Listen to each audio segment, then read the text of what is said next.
오늘 나눌 하나님 말씀은 이사야 53장 4절에서 6절 말씀입니다.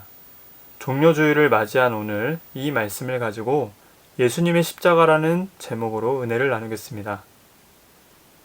현재 우리가 살고 있는 사회에서 십자가는 어떤 의미가 있을까요? 교회에서 사용하는 의미를 제외하고 가장 보편화되어 있는 것은 장신구입니다. 귀걸이, 목걸이의 펜던트, 브로치, 머리핀 등 십자가 모형은 장신구로 많이 사용되었습니다. 여러분도 십자가 모형으로 된 장신구를 한두 개 정도 가지고 있지 않나요? 또한 십자가는 재해로부터 안전과 병원을 상징하는 녹십자로도 사용되었고, 전쟁 시 부상자 구호 목적으로 설립된 적십자사의 표징으로 사용되고 있습니다. 오랜 기간을 거쳐 오늘 우리가 살고 있는 사회에서 십자가는 이렇게 사용되고 있습니다. 그리고 우리 기독교에서 십자가는 대표적인 교회의 상징 중 하나입니다. 우리나라 웬만한 도시 야경에서 이 교회 네온 사인 십자가가 없는 곳을 찾아볼 수 없을 정도로 아주 많습니다. 그렇다면 여러분에게 십자가는 어떤 의미인가요? 우리 그리스도인들에게 있어서 십자가는 어떤 의미인가요? 오늘은 종료주일입니다. 내일부터 시작되는 고난주간을 앞두고 오늘 말씀을 통해 예수님이 지신 십자가의 의미를 함께 생각해 보고자 합니다. 첫 번째, 십자가의 일반적인 상징은 형벌과 저주입니다. 오늘날 액세서리를 할 만큼 십자가는 처음부터 좋은 의미의 상징이 아니었습니다. 예수님이 십자가를 지실 당시의 십자가는 사형수의 사형을 집행하는 틀이었습니다. 십자가형은 로마 시대의 가장 참혹한 형벌이었습니다. 이 처벌은 죄를 저지른 노예 혹은 로마 사회 질서를 교란한 테러범에 국한하여 시행되었을 정도였습니다. 또한 십자가는 다른 사람에게 본보기를 삼고자 오랫동안 달아놓아 그 고통을 극대화시키는 가장 악랄한 사형 방법이었습니다. 그 시대 사람들에게 십자가는 그 말조차 떠오르기 싫은 그런 것이었습니다. 또한 당시 유대인들에게 있어서는 나무에 달린다는 것은 저주의 상징이었어요. 신명기 21장 23절 말씀을 보면 나무에 달린 자는 하나님께 저주를 받았음이니라. 나무에 달려 죽은 자는 하나님께 저주받은 것으로 여겼습니다. 오늘 이사야 말씀에 나오는 고난받는 종의 예언에서도 같은 표현이 나옵니다. 이 종의 모습을 본 주변 사람들이 그는 징벌을 받아 하나님께 맞으며 고난을 당한 것으로 여긴다는 것입니다.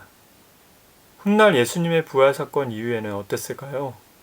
고린도전서 1장 23절을 보면 십자가에 못 박힌 그리스도에 대한 소식, 이 복음이 유대인에게는 거리끼는 것이요 이방인에게는 미련한 것이다 라고 평가되어 초대교회 시대에도 여전히 십자가는 좋게 여겨질 수 없었던 것임을 알 수 있습니다. 그렇다면 온 천하 만물을 만드신 창조주이시면서 뭐든 못하실 게 없는 능력의 주이신 이 예수님이 왜 이처럼 당시 형벌과 저주의 상징이었던 십자가에서 비참하게 죽으셨을까요? 온 세상의 구원자라고 한다면 화려하고 힘이 센 왕의 모습이 더 어울릴 법한데 말이죠. 예수님의 십자가는 대속과 은혜의 상징이었습니다. 우리가 잘 알고 있듯이 예수님의 십자가 죽음은 대속의 죽음이었습니다. 십자가 형벌을 받아야 할 사람을 대신 받으셨다는 것입니다. 오늘 본 말씀 5절 상반절에 보면 그가 찔림은 누구 때문이냐? 우리의 허물 때문이요. 그가 상함은 무엇 때문이냐? 우리의 죄악 때문이라 라고 말합니다. 신약 성경에서도 나무에 달려 죽은 것이 저주의 상징이라고 생각한 구약 전통을 인용하여 우리가 받아야 할 저주를 예수님이 대신 받은 것이라고 설명합니다. 이 의미를 생각하며 갈라디아서 3장 13절을 함께 읽겠습니다.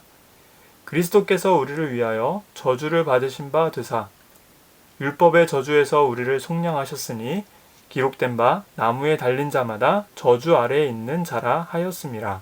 아멘. 우리는 이미 저주 가운데 있었습니다. 무엇입니까? 주님을 만나기 전까지 하나님과의 관계가 단절되어 있었던 것입니다. 하나님이 없는 인생, 끝없는 결핍 속에 살았던 것이죠.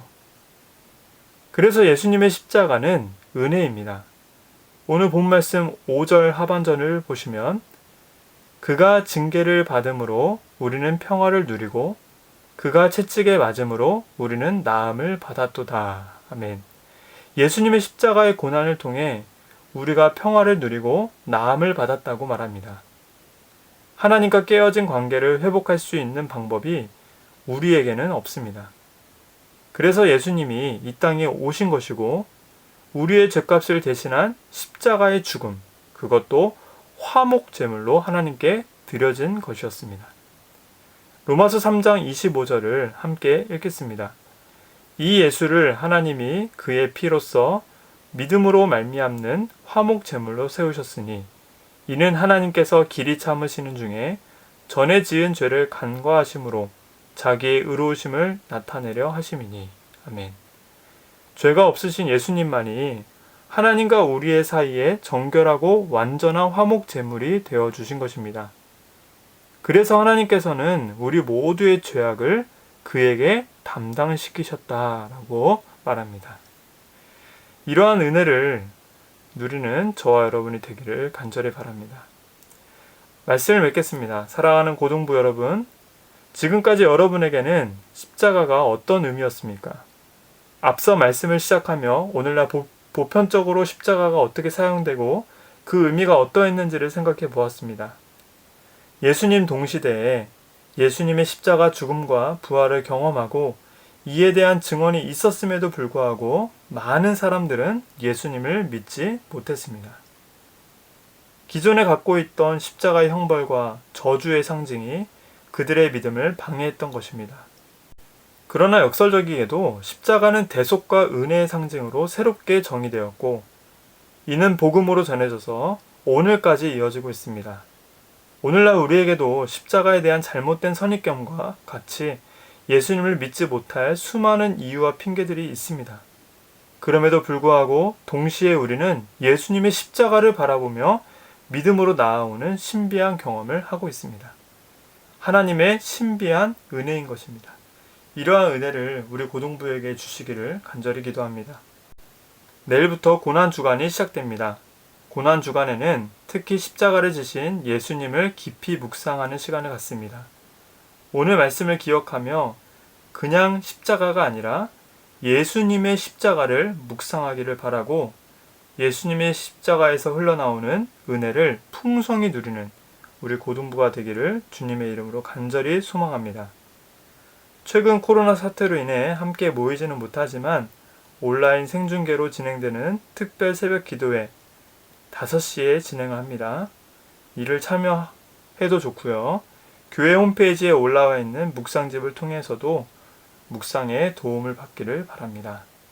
기도하겠습니다. 사랑과 은혜가 풍성하신 하나님 감사합니다. 오늘도 우리에게 예수님의 십자가 복음을 듣게 하시고 믿게 하시기를 구합니다. 여전히 세상에는 형벌과 저주의 상징으로 십자가를 보듯이 주님을 믿지 못할 많은 이유가 가득하지만 우리에게 대속과 은혜의 예수 십자가를 바라보게 해주시고 믿음으로 나아가는 비상한 은혜를 주시기를 원합니다. 특히 코로나 사태로 인해 장기간 모여서 예배하지 못하는 우리 모두를 긍휼히 여겨주시고 다시 모여 예배하는 날까지 우리 고등부 지체들의 몸과 마음을 지켜주세요. 함께 하실 우리 주님을 믿고 감사드리며 예수님의 이름으로 기도드립니다. 아멘. 우리 결단의 찬양, 우리 죄 위에 죽으신 주 함께 찬양하고 기도하기 원하는데요. 3가지 기도 제목을 함께 기도하기 원합니다. 예수님의 십자가를 바라보게 해주시고 온전한 믿음으로 나아가게 하소서. 고난주간 묵상을 통해 예수님을 더욱 사랑하고 존귀하게 여기는 고등부가 되게 하소서. 코로나 바이러스로 고통받는 사람들을 회복시켜 주시고 속히 이 사태가 회복되게 하소서. 함께 결단의 찬양을 부르고 마음을 모아 기도하겠습니다.